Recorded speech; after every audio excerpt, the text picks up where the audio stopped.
সামনে তারেক রহমান যদি প্রধানমন্ত্রী যদি হয়, বাংলাদেশে কর্মসংস্থান বাড়বে, ব্যবসা বাণিজ্য হবে, সব কিছুই হবে। আমি 71-এর পরে শহীদ রাষ্ট্রপতি জিয়াউর রহমানের শাসন দেখিনি, শেখ মুজিবুল্লাহর শাসন দেখিনি, এরশাদের শাসন দেখিনি।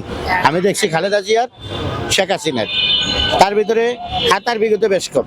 ভোটটা বিএনপিকে দেবো এই কারণে, আমার দেশের স্বার্থে, দেশের জনগণের স্বার্থে মেধারোডে মা বেগম খালেদা জিয়া যত জুলুম নির্যাতন, যত অন্যায় অত্যাচারের শিকার হয়েছে, তারে কোনো সময় দেশ থেকে বাইর করতে পারেনি।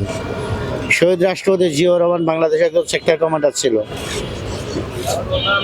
মেধারোডে মা বেগম খালেদা জিয়ার শুধু পুত্র আরাফাত রহমান কোকো, কিন্তু তারে তালায় দেশের স্বার্থে, কিন্তু দেশের জন্য প্যাসেজটা কিন্তু মাইরা ফেলাইছে। আজকে আমাদের শহীদ রাষ্ট্রপতি জিয়াউর রহমান সাহেবের আরেকটা ছেলে জনাব তারেক রহমান সাহেব, তারও কিন্তু মেরুদণ্ড হাড় ভাঙ্গা। 2006 সালে শেখ হাসিনার জুলুম অত্যাচারের বিরুদ্ধে লোকে তারার গতিকে তারও কোমরে হাড় ভাঙ্গা ফেলাইছে। সেই নেতা আজকে বাংলাদেশে এসে দেখলাম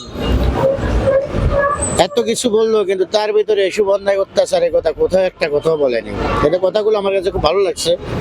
বাংলাদেশের প্রত্যেকটা লোকের কাছে ভালো লাগছে যে আল্লাহ পাকের ইচ্ছা, মহান আল্লাহ পাকের রহমানের ইচ্ছা, কিন্তু তিনি বাংলাদেশে কিন্তু আবার আসতে পারছে।